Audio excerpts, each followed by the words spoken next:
I could possibly lose like a sum of money and I don't feel anything. And in a way, that's not good. It's like, oh, that's fine, So I'm not sure where is that, in regards to my whole narrative from young to now. Yeah. And see, I think like when I listen to you with we ourselves and each other's stories, one of the fundamental things about money narratives is naming it. Okay. Because what they say is that what you bring to light will not have a foothold over you.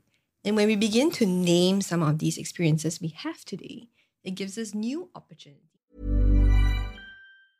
Everyone gets AT&T's best deal on the new iPhone 14 Pro with the incredible camera. So, people currently listening to comedy podcasts, and people listening to political podcasts, and people listening to true crime podcasts who actually can't stop listening to true crime podcasts and it's ruling their lives. The point is, everyone, new and existing customers. Ask how to get up to $800 off the new iPhone 14 Pro with eligible trade-in. Visit att.com or our stores for details. Terms and restrictions may apply.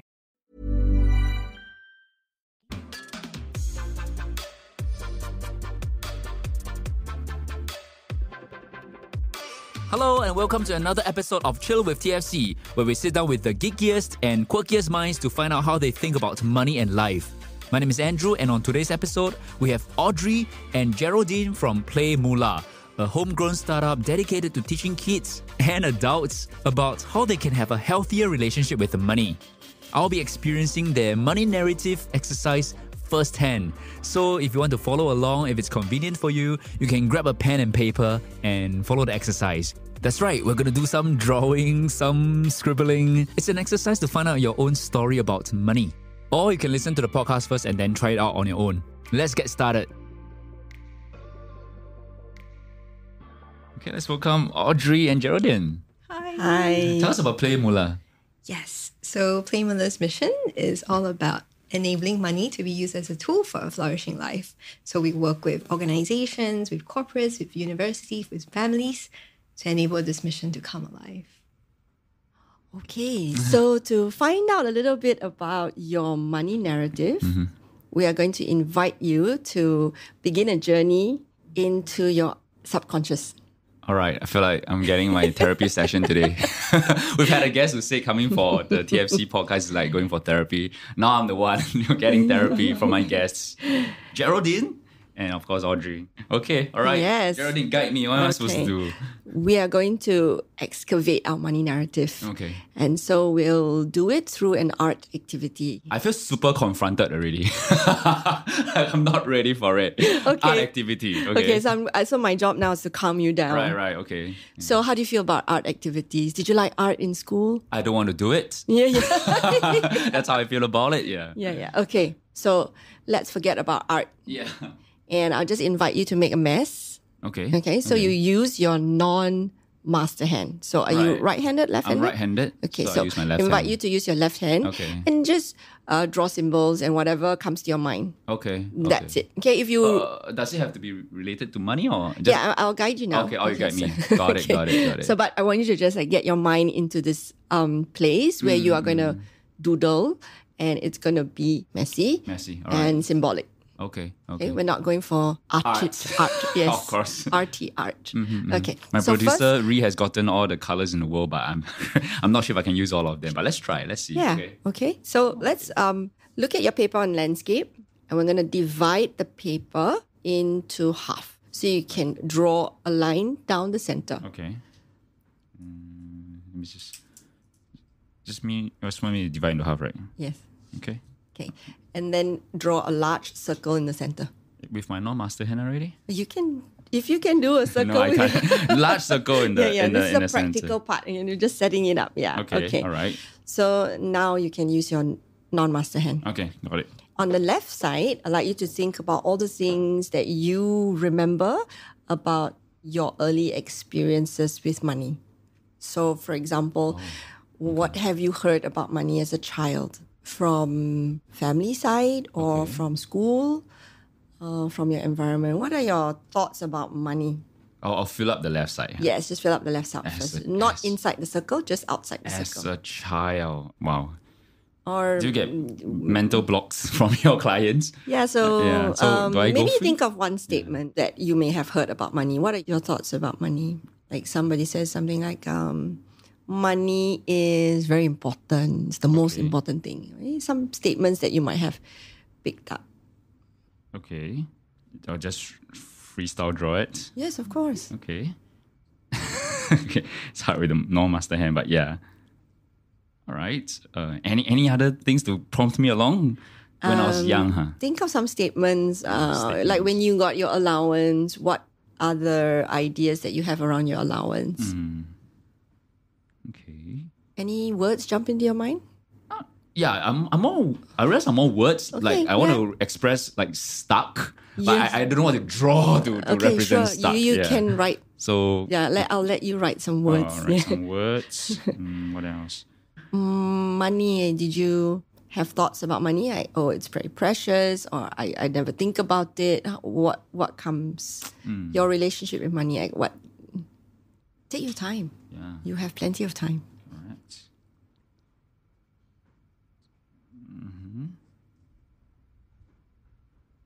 Okay, I'm done.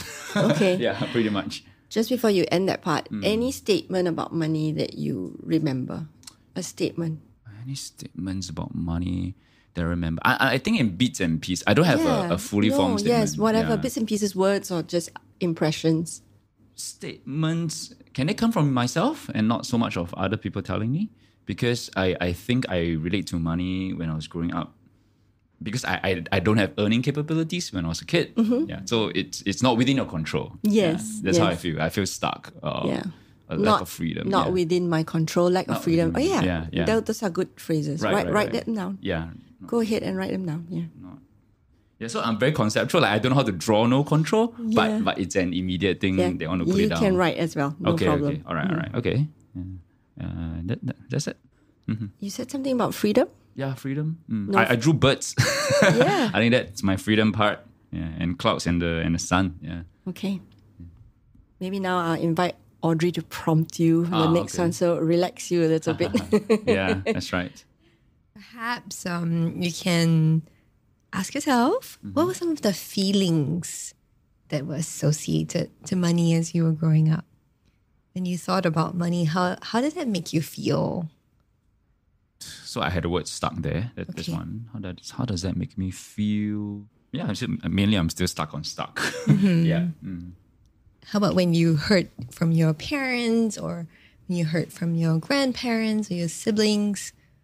Were there any particular things that came up for you? Watching maybe your parents kind of learn about money or use money? If you start to see scenes in your memory, you Yeah. might want to draw one thing that represents that. Okay. Yeah, so maybe you can represent it with a house, or you can represent it with your wallet, or Okay. things that used to be bought that you Right. remember. Yeah. So Okay. some of these images that may have jumped Okay. into your head. Yeah. Okay. All right. Yeah, I'm drawing them. And then Okay, anything very else? good. Okay. Yeah. I have some more things on my paper on the left side. Cool. Okay, now we move on to the right side. Okay. Oh. Okay. Still no master hand. Yes. Okay. Yes. If you like, you can switch back, but I encourage Yeah, you let's to keep the stay left with hand. it. Yeah. All right. Okay, so now you think about what you know today, like really like today, what are your ideas about money or your relationship with money? How would you describe your relationship with money right now? Okay. So maybe it gives you stress, maybe it's relaxing, it's very hopeful, you're very excited by it. All these, you can represent it with a symbol. Yeah, have fun. It can be your own symbols. Only you need to understand what it is. Okay, It's not for okay. us to look at. Yeah. Actually, I don't understand, but okay. Now, what else? Now, what I think about money now? Yeah, what you think about it. What are your emotions around money? Is it something that you think about all day, or only when you're relaxing, or when you're working? Yeah, and maybe even like the beliefs, right? Yeah. What are some of the beliefs that surround money today for you? Okay. I'm done with this part. Yeah. Okay, great.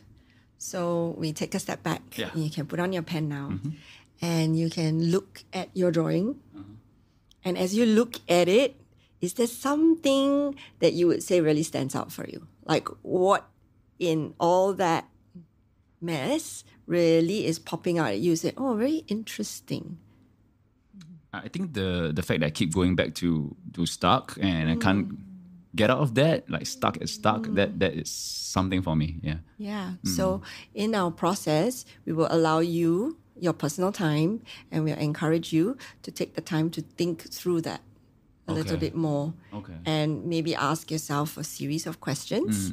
Like what is the first time like when you had to manage money? So that might be the first time that I was spoken to about money, or the first time I was given ang pao money, or first time I was given my allowance in primary school, or so on.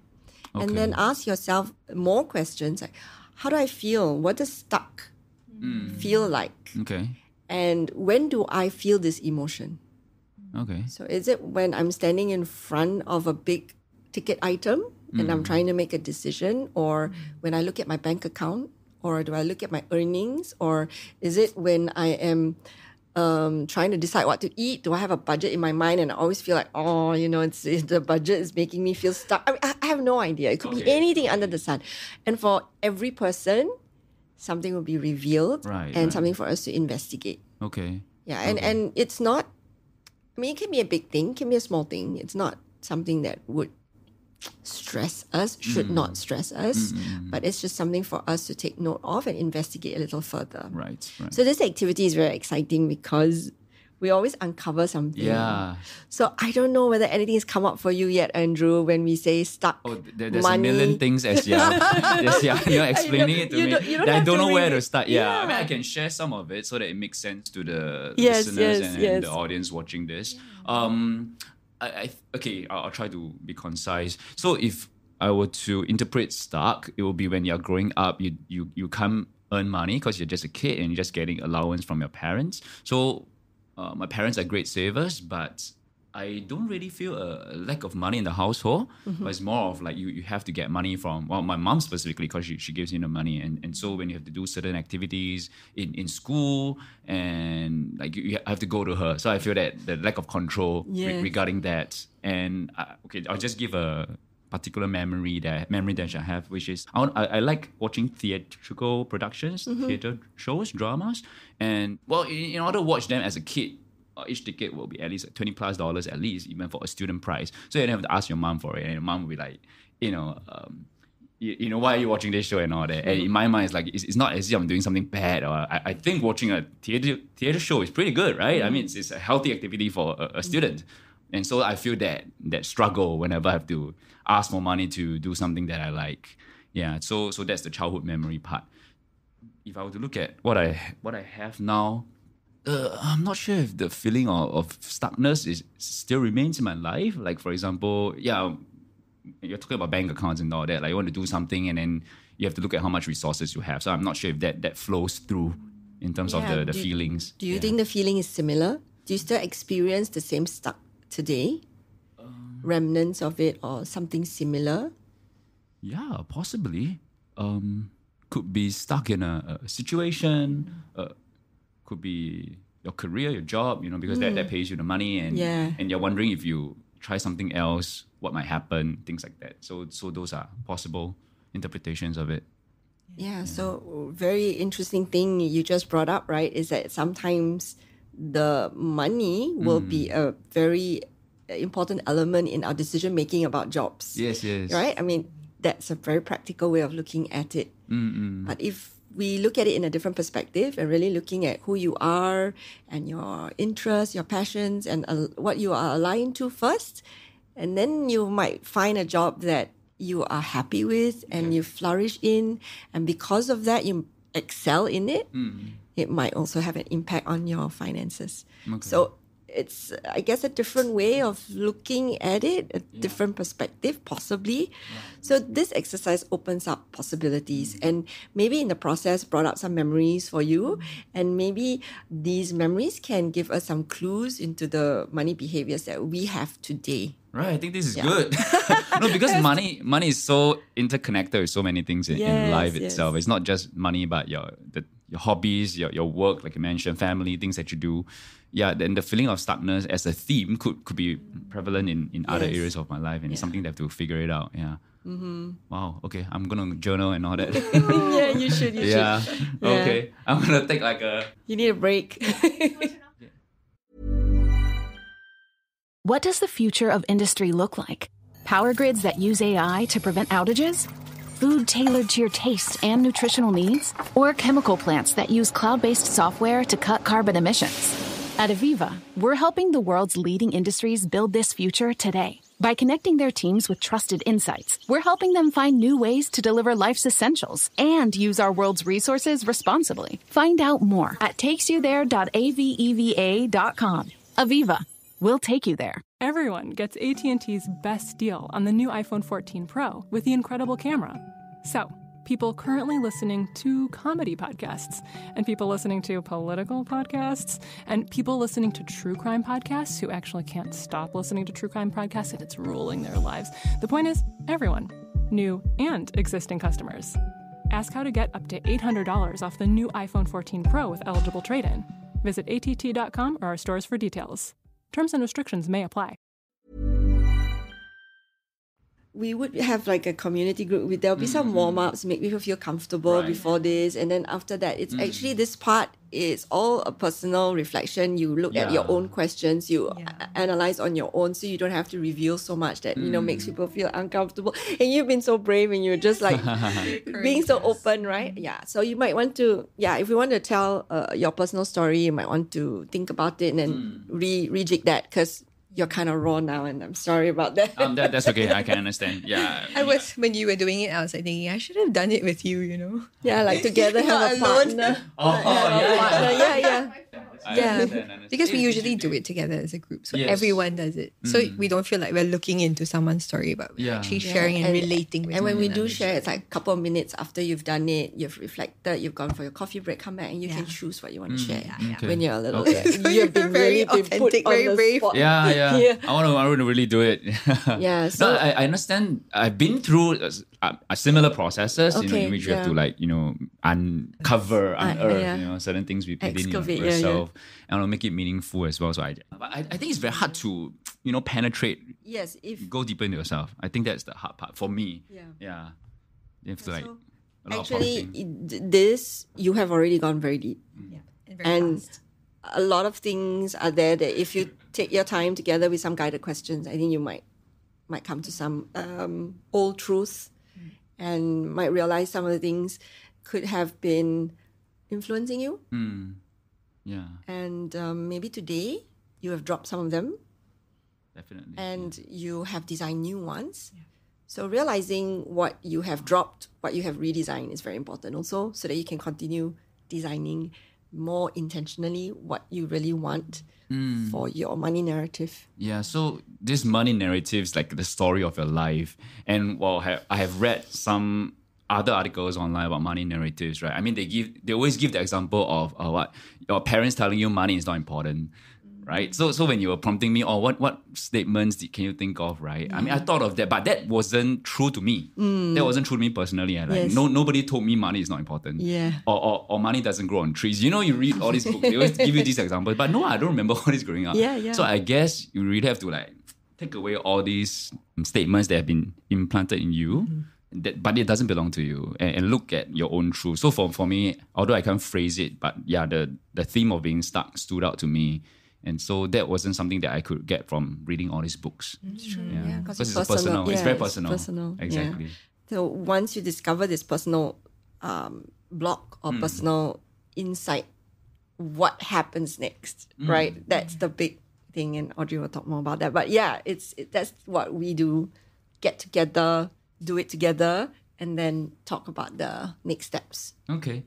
So I'm raw and open right now. Yeah. Audrey, you can take it in any direction. You want So to tell us she about- asked you about emotions, right? Yeah. So that gives us a lot of clues. So maybe we can talk a little bit more about the emotions that come up. Okay. So when we are dealing with money, emotions can sometimes be very overwhelming. So she will give some tips about handling and regulating emotions. Okay. Yeah. So perhaps we can set the stage a little bit, tell us about yourselves, the work that you do at PlayMoolah. I'm very curious about her also. Me too. what her art? Yeah. You could add in an epilogue of what you drew. Yeah. Okay, so that's our producer Ree. And she... We'll make sure none of this makes it into the final cut. Oh yeah, she has final say over what goes into the final cut. So we'll see if you hear this part. I was just sharing that I think my money narrative was surprisingly more positive than I thought it would have been. That I grew up with what I think is a positive money narrative, even though I always thought that it was... at least as an adult, I thought that I would have some not so positive money narratives because of my relationship with money is currently in a state of change right now. And I think what I found curious was that what I think was negative about my relationship with money is actually not about money, but rather about my ability to earn. And so your value as a human being, how much you can earn, is separate from how you think about money was something that was interesting to me. And I think statements that came up for me was, my mom always told me like, oh, if you do what you love, if you do the right thing, money will come. But similarly, I think what was interesting was that, so when I was young, I worked. So I was like a child TV host for a show. And the reason why I worked was because I really wanted an eyebow. So then, so my first understanding of money was just like, I always valued things in terms of how many eyebows can I buy or how many comic books I can buy. So everything was measured in terms of that's like, oh, this cup of coffee is like half a comic book, right? A down payment for a car is how many eyebows. Yeah. It starts from there. And I think that was an interesting part about money, I think, for me, was that I don't get to keep it. Not so much control, I think, compared to Andrew, but it was rather that my mom often forgot to give me pocket money. So it was very sort of like, money is very disconnected from me. I will receive it, someone else gives it to me, I spend it, and then the next time when I need it, it will probably come along at some point. So there's no, in my relationship with money growing up, there's no growing money, saving money. It's always like a very transient thing. But I also don't have to worry about it. So I just feel very disconnected from money. So that's going to get very long. So I'm just going to put the mic back now. Thank you, Ree. So I now understand why we do it in a group. I feel so much better now to hear someone else sharing, right? That makes sense for me. And as you hear someone sharing, I have my own thoughts that I can react to. And it goes on and on. That's the whole process, right? Yes. Right. So the circle, we call affectionately the honesty circle. Honesty circle. Nice name. Very apt. Yeah. And I think like with Ree, when she was sharing about how, money changes and the seasons of money changes over time, I've now done this like honesty circle exercise almost like 5, 6, almost 10 times. And each time I do it, I realize that the experience is so different. For yourself, you mean? Absolutely. Okay. It uncovers new truths or the unconscious things that I've never thought that I would confront. And each time something new gets revealed. And so I realized that this journey of money narrative is really a work in progress. It's like we've never arrived, but we're continually like growing and learning and uncovering. Yeah, different seasons of our lives. Yeah, you explain seasons. And that's the good news with money, right? We may grow up in a very different environment. Like for me, one of the things I learned in my own childhood was that money was sometimes scarce. Like for me, I had to share a lot of things at home with my siblings. And so for me, when I was growing up, the script or the narrative that I had was like, money is scarce and money is security. And I realized through the years that, those narratives, as Jerry was saying, that it can be reframed and changed. And that's where new narratives come in. And that's where I realized that, hey, I went from money is scarcity, money is security to money is a tool. But then somewhat positive, but at the same time, it's kind of like, okay, then money is a tool for what? For what purpose? Because you can just accumulate money as a tool. And in the last few, like money narrative experiences, I realized that for me, money is a tool for a flourishing life. And it made me begin to define in this new narrative, like what flourishing life really means for me. And suddenly money had purpose. This resource that we know as money has energy. And it has a very clear direction. And it changes over the seasons. Seasons is a way of like looking at how it changes over time. Absolutely. And it's not cast in stone, right? Because we may grow up like where money is very scarce, but as we grow up to have healthy narratives, we build new habits, we form new relationship to money, and we get better at being good stewards of money also. Okay. So where am I at now in terms of my season? Right. I feel a disconnect because reuse the word, and I'm feeling that as well. Like I don't know how to define it or describe it. I have a very loose relationship with money right now. Like in the sense that I feel a certain sense of what do you call it? Detachment to it. Detachment from it. So much so that I could possibly lose like a sum of money and I don't feel anything. And in a way, that's not good. It's like, oh, that's fine, So I'm not sure where is that, in regards to my whole narrative from young to now. Yeah. And see, I think like when I listen to you with ourselves and each other's stories, one of the fundamental things about money narratives is naming it. Okay. Because what they say is that what you bring to light will not have a foothold over you. And when we begin to name some of these experiences we have today, it gives us new opportunities to form new scripts. So for example, like in the case, where a family may have grown up where money is very painful, money may be seen as this script that money is a source of all evil, money is a source of all conflict, money is the root of everything that is bad. I read that in books too, but I never related to that, you know what I mean? Like nobody said that to me or never felt that growing up. But okay, maybe some people. But for some of us, it might be very real. But then again, then we can begin to have new narratives to say, okay, if money is a tool for me to be unstuck, what would the unstuck begin to look like for me? And I think it's staying in the present and maybe doing a bit of like dreaming also. How does, when you say the word dreaming, I have an idea you mean a specific process. Yeah. Right? So one thing that we do is that we get our clients, our users to experiment with new narratives. So there's actually a list of new narratives that you may pick from that you may resonate with. And what is resonating for me may be very different from someone else. Okay. So it's actually beginning to experiment with the new narratives. If you say, okay, money is a tool for a purposeful life, right? Then how do we define that purposefulness for ourselves? Right. And your purposefulness will be very, very different from like Jerry's or mine. But that helps us to just, break through a little bit to begin practicing some of these new narratives in our lives. And also to challenge the beliefs that we had with money before. Why is it that we feel that, money has been a cause of being stuck for us? What were some of those early memories that we can go back to reframe? Okay. Because I may no longer be a child today, but I may be an adult. And if I'm an adult today, what are some of the new habits or strategies around emotions, around my beliefs that I can begin to reframe and switch? You mentioned you have like a list of new narratives that we could possibly pick up, right? So which works better? Do you use the dreaming process to help the participants get to their own new narrative, or is it better to just pick from an existing list? How does it work? Yeah. I mean, we encourage, the participants to choose from something that resonates with them. Right. But if they don't, then they can find their own. They can discover what makes sense, for them. Okay, so I mean, there is money's tool for living a purposeful life. Are there other examples? Money is for the planet, people, and self. Okay. Money can be used as a tool to invest in others. Money can enable dreams. I see. What was your favorite, Cherry? Wow, so many. I'm stumped suddenly. I was just thinking about something he said. But yes, money is a consequence of value creation. Yeah. Okay.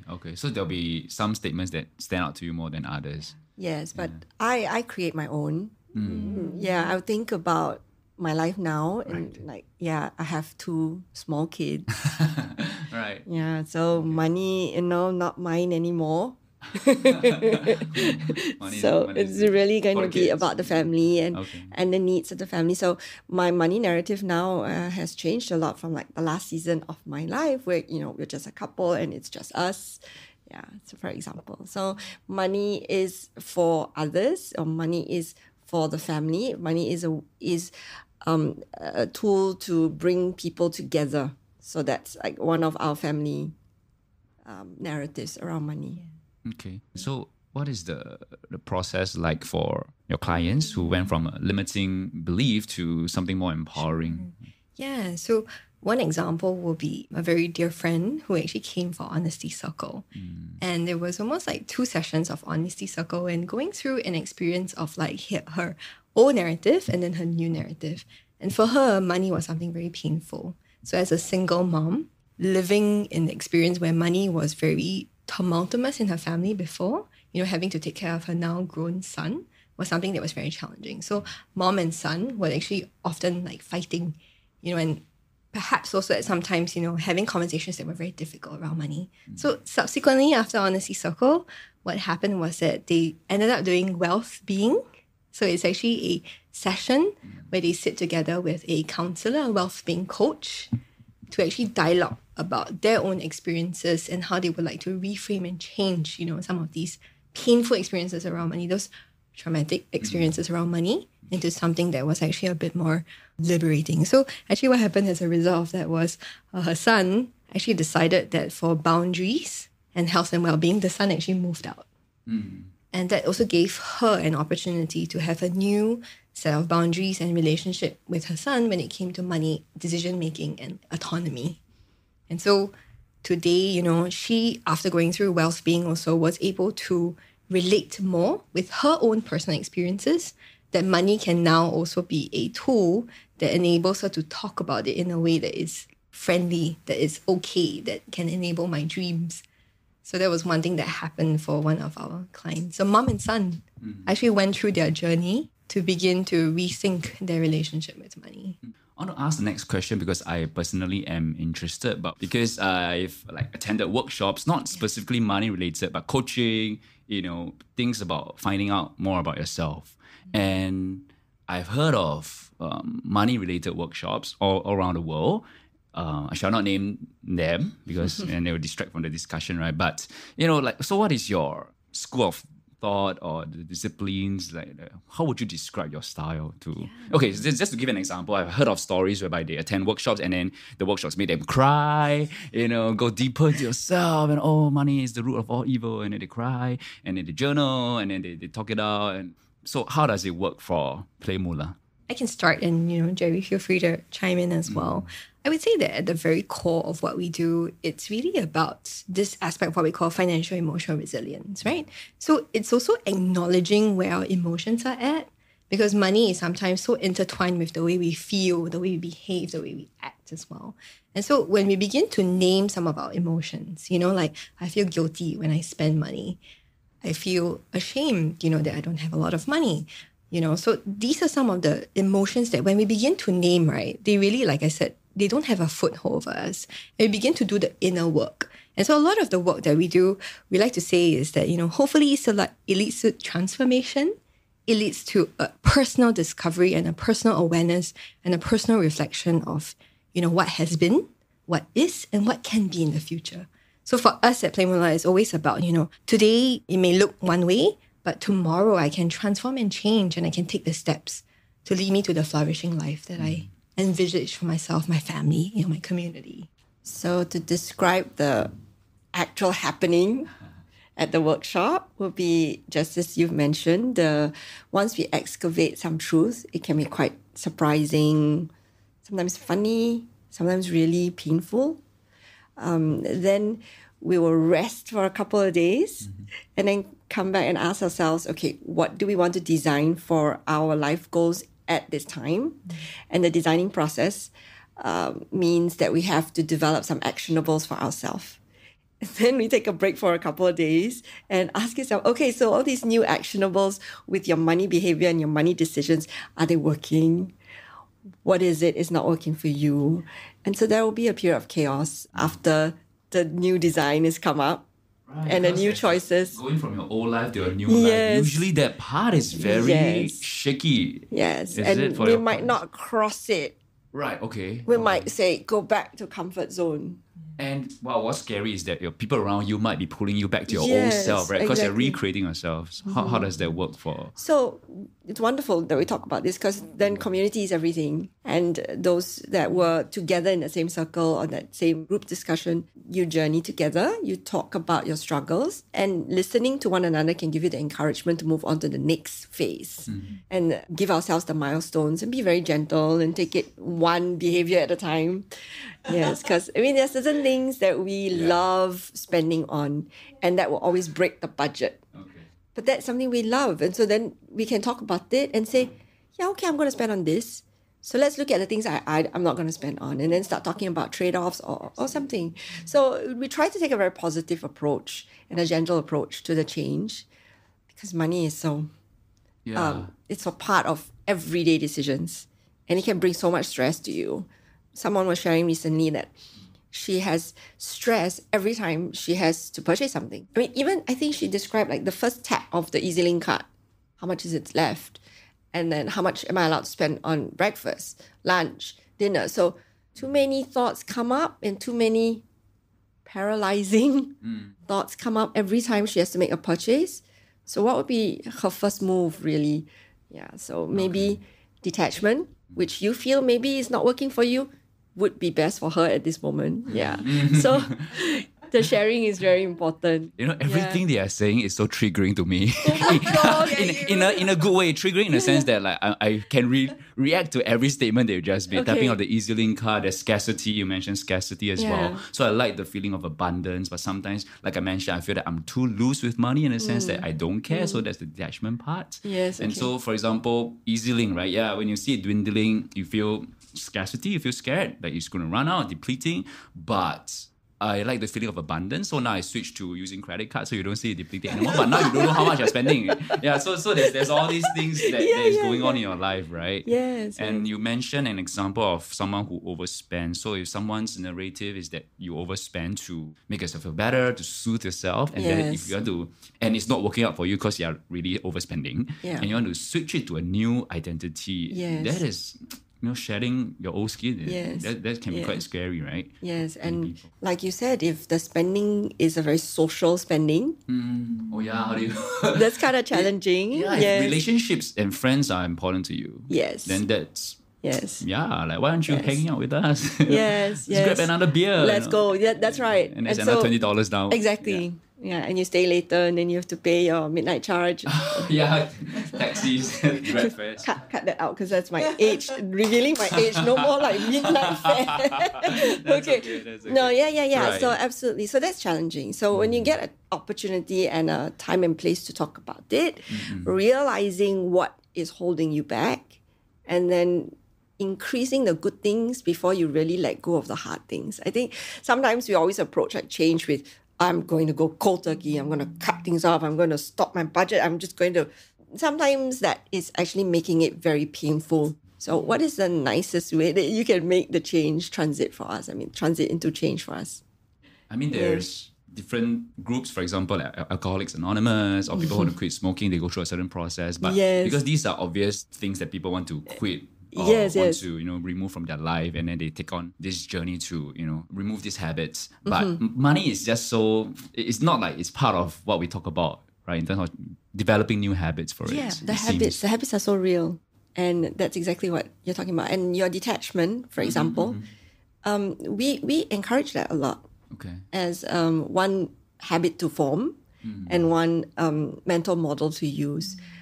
So you were saying that you feel detachment, like you don't want to have anything to do with it or something. But actually, maybe you're not really very detached because you're worried about your detachment.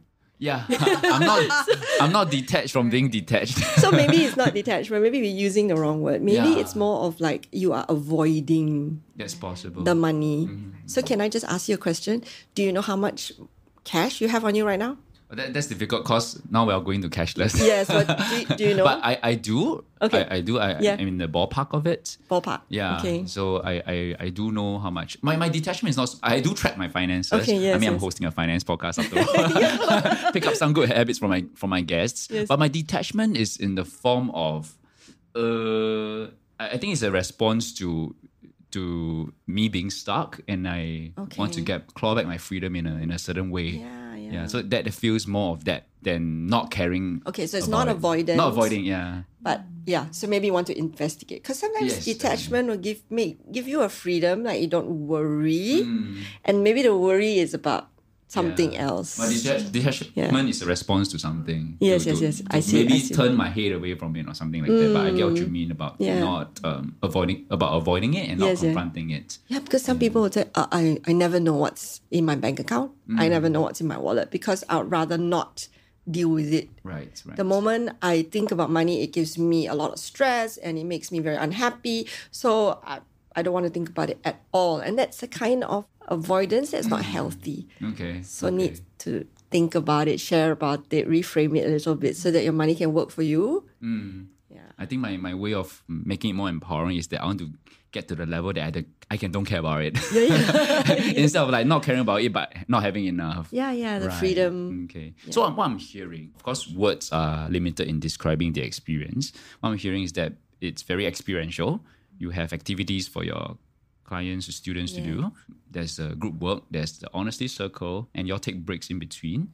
Yeah, this is what I imagine it to be. Anything else about the courses that you run? Like, what is it about? I think another big part of it is the well-being. So the well-being coaching. Right. So it's really for us to work through some of the money traumas or the money challenges that we have. And if we want to work through it with a coach, that's a safe space that we can do that as well. Okay, could you give us an example of a money trauma? Because trauma will be something deeper. Perhaps. I can share a story. It would be like how at home, between the parents, the mom and dad, mom earns more than dad. So mom told daughter, never bring this up because it's very bad for dad that I'm earning more than him. So as a girl, you cannot earn more than your husband. So, or if you do, you have to keep it a secret and keep it aside because it's very bad for his ego and he will not feel equal to you or so on. So this is prehistoric, right? But in her life today, she finds it limiting, but very subconsciously. So she worked in a job where it's just about equal to her husband, not really very brave about venturing forward or going into a bigger space or earn more because she would like to keep it equal between the two of them, for example. This has given her a very limiting narrative, not only to their bank account, but to her life. And the shame around money, shame around earning is a different... she has shame around money.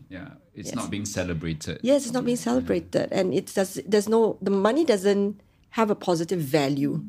Okay. Yes. The more she earns, the more either shameful or guilty or the more covert she has to be to keep it a secret. And that kind of secrecy between the two partners in the same household, this is a common problem, right? I mean, maybe not secrecy, but how can two people, husband and wife or partners, have very open, honest conversations is a tricky thing. And people say, we never talk about it because all of us have our own narratives. And until we understand that two narratives now live under the same roof, we have to figure that out. That's the hard part. Okay, so I'll just finish out on trauma and narratives, right? Is that traumatic enough? There's more traumatic stories. Oh, really? We can do a Ask Geraldine session. Like 1 hour of stories. Traumatic stories. Yeah. Listen to it. The confessions. Confessions, Oh my gosh, get catharsis from it. or lose hope. Yeah, we can do a series actually. Okay, so narratives are stories in our life, but trauma will be something deeper, and therefore you mentioned well-being, and therefore a coach will work with you directly to really go to the root cause of it, to the source of it. Because it's very subconscious. But you brought up a couple example. So you see, doing this activity with myself, right? Talking about money to myself is already so hard. Yes. How do I talk about it with a family member? Parents, siblings, your other half, children. How does that work? I mean, I think one of the key things around this is I remember coming out of one of the honesty circles and we had a husband and wife. And one of the insights I've heard from them was that we, husband and wife, need a common money narrative. I was like, boom. I was like, wow, that's so profound because she was absolutely right that both of us would come into the marriage with such different histories, upbringing, habits, and really just the way we make decisions around money. And so I realized that what it required us to do, which is what me and my husband now have learned to do, we actually have this thing called Build the House Day. So we actually sit down on Saturday or Sunday afternoons for almost 2 hours at a time. And we actually dialogue, right? We actually talk about, okay, so one thing that in families that we do is, what's your money story? Because what I experience is so different from my own experience than yours. And I need to hear you and understand what is your story before I can actually judge you or be critical or overly critical of your habits. So I realized the common understanding of each other's history is important. That's one. And then the second thing is, asking ourselves, like we do a bit of dreaming also, right? Like what narratives resonate with you? And as husband and wife or as spouses and partners, what resonates with you as a flourishing life? Because your dreams may be very different from mine. And I think it's so powerful, like what Jerry shared earlier with that story, because it's like sometimes money can be almost used as a weapon, right? To keep the peace. But that's like being able to name it and also say, okay, this is what's really happening beneath the surface can actually help us to work through, and to heal together. Because money is painful, right? It's not always like easy to deal with it. And I think with children, on the other hand, this is where we're very mindful with language and words. Because whenever we talk about money at home, like, not enough money, I will never be rich, I will always struggle with money. The children hear this. And so for us, when we talk to parents, when we work with children, we always tell them, okay, money is a tool, right? But they start from a place that money is savings, earning, spending, giving, and investing. And we go further, even with investing, it's not just investing your money in the stock market, but you can invest your time, your energy, and your talent. So it broadens that conversation that, money is really just a resource, right? Money is a tool that helps us to understand the way we make decisions. And even with kids, right, when we think about savings, when you're saving money, you're conserving. So the Virtues Project is a very big thing that we do in PlayMoolah for kids and families. You're conserving electricity too. It's not just money, right? So it's bringing that practice of virtues into the conversation. And you know what? Adults can use it too. We realize, not just kids. Yeah, because, your company is PlayMoolah. So, and you have all this for kids, right? I was like, wow, you're teaching kids about, saving, investing, and so many concepts. But it's really good to start from young. But we started off doing the honesty circle, and it's really for adults as well. So it's not just PlayMoolah and it sounds it's for kids, but actually the adults need it. We need it because we don't have it as kids. Yes. You mentioned naming being very important, and you gave a few examples. Could you help us to understand it a bit more? What have you helped to name, or what have the clients named for themselves in terms of their stories? That's a very profound question. Yeah, so she mentioned something very powerful, that money can be a weapon.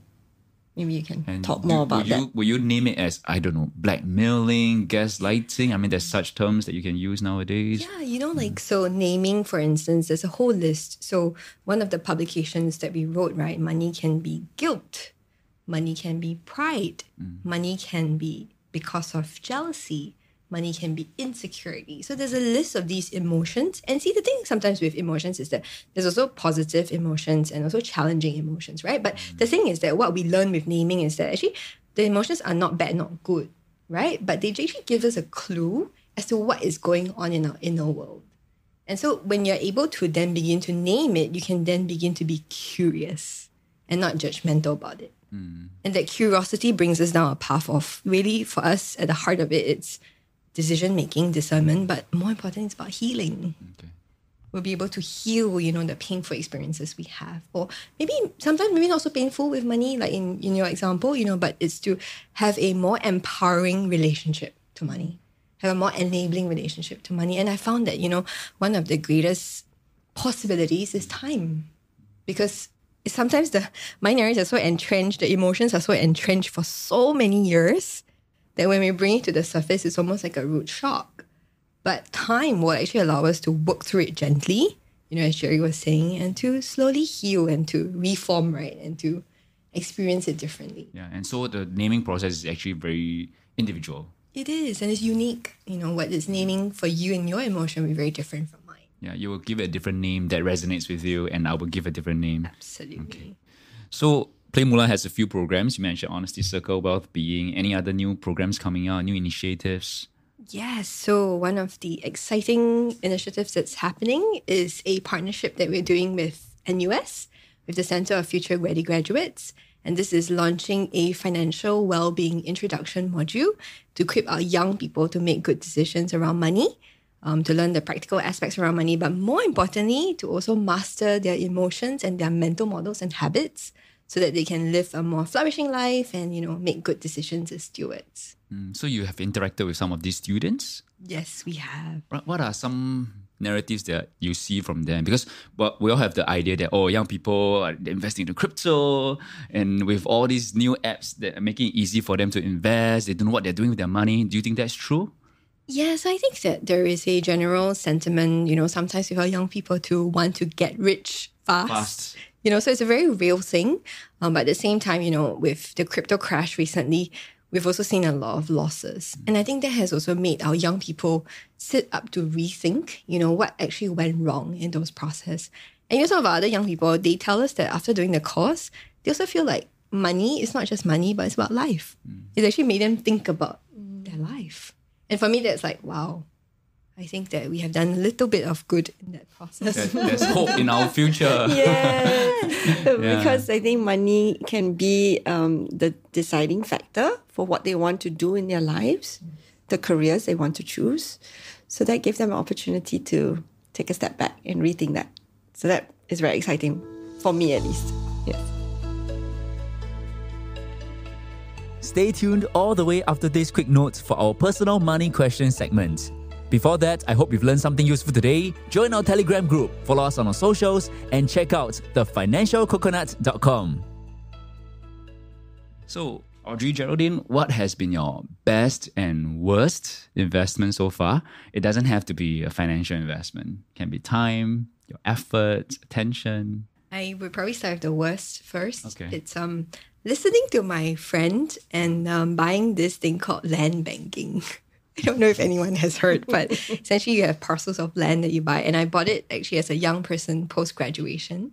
And I think one of the lessons I learned here was really not doing my own homework and due diligence, because the investment was actually illiquid. You can't actually exit it or liquidate it, So that was one of the painful ones. I guess the best for me, and I would caveat, is in crypto. And so I had the opportunity to learn about the technology in 2013. And at that time, there was no money to be made, guys, because nobody was buying Bitcoin, right? But it was really out of sheer curiosity to learn about the technology. And I think that's one of the better investments to date. But at the same time, at that time, I would say, it's really about learning about the technology. It's not so much about getting rich or yeah. Do you see a connection between your personal money narrative and you investing into crypto in 2013? That's a great question. What was your money narrative back then? I mean, 2013, not everyone is into crypto yet. Yeah. Tough times.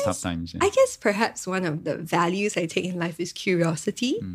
Just being curious to put my money, and there was a small portion of my allocation, right, my portfolio. It was less than 5% at that time. And so as a young person, it was the idea of understanding what the technology is and what the technology could do, as opposed to going in to try and make money. And I think that's the thing with investing in equities, for instance, is that you go in because you try to understand the businesses that you genuinely care about, that you genuinely believe, and therefore you take time, interest, and curiosity to learn about it. Okay, right. Geraldine, best and worst investment? Oh, I don't know really how to answer that question. I guess it's always been my house. Best or worst? Yeah. I know. It could be both. It could be both. Exactly. So I'm gonna, depending on when I ask you. Yes, that's right. When the season, right? Yeah. Yes, exactly. Yeah, but I think the impact on my life, right? The investment of the home.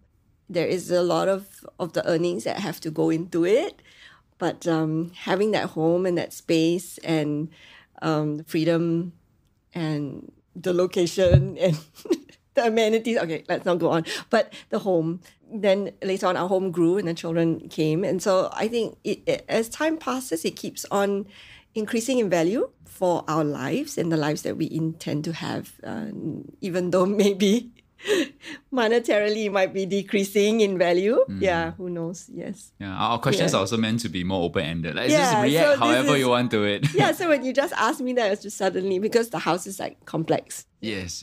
Best and worst. So the second question is something that you spend that is under $100 that has been a game changer for you.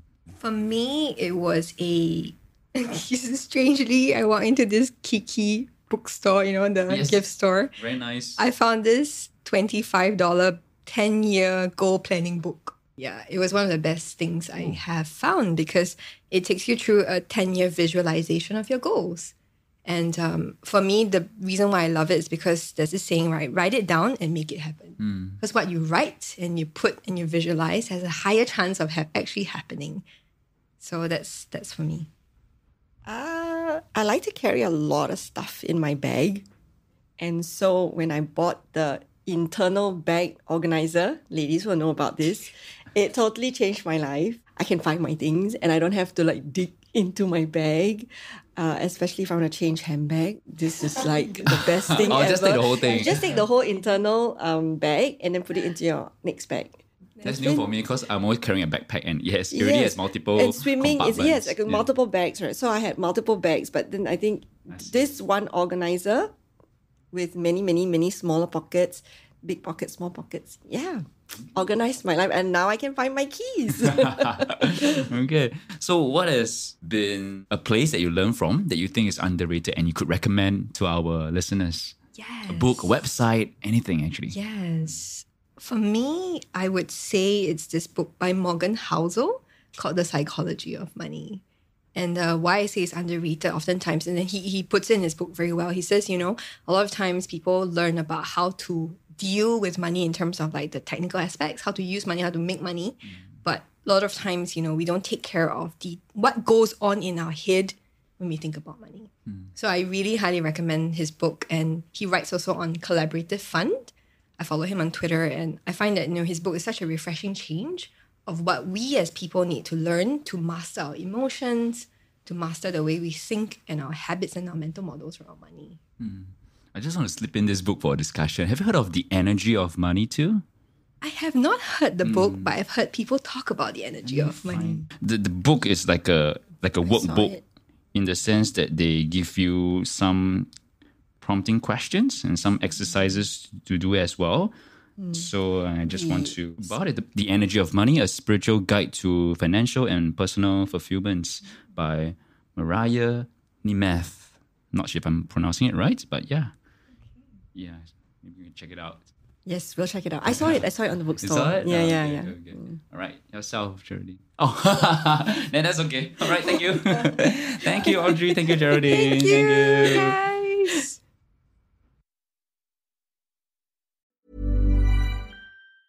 Everyone gets AT&T's best deal on the new iPhone 14 Pro with the incredible camera. So, people currently listening to comedy podcasts, and people listening to political podcasts, and people listening to true crime podcasts who actually can't stop listening to true crime podcasts and it's ruling their lives. The point is, everyone, new and existing customers. Ask how to get up to $800 off the new iPhone 14 Pro with eligible trade-in. Visit att.com or our stores for details. Terms and restrictions may apply.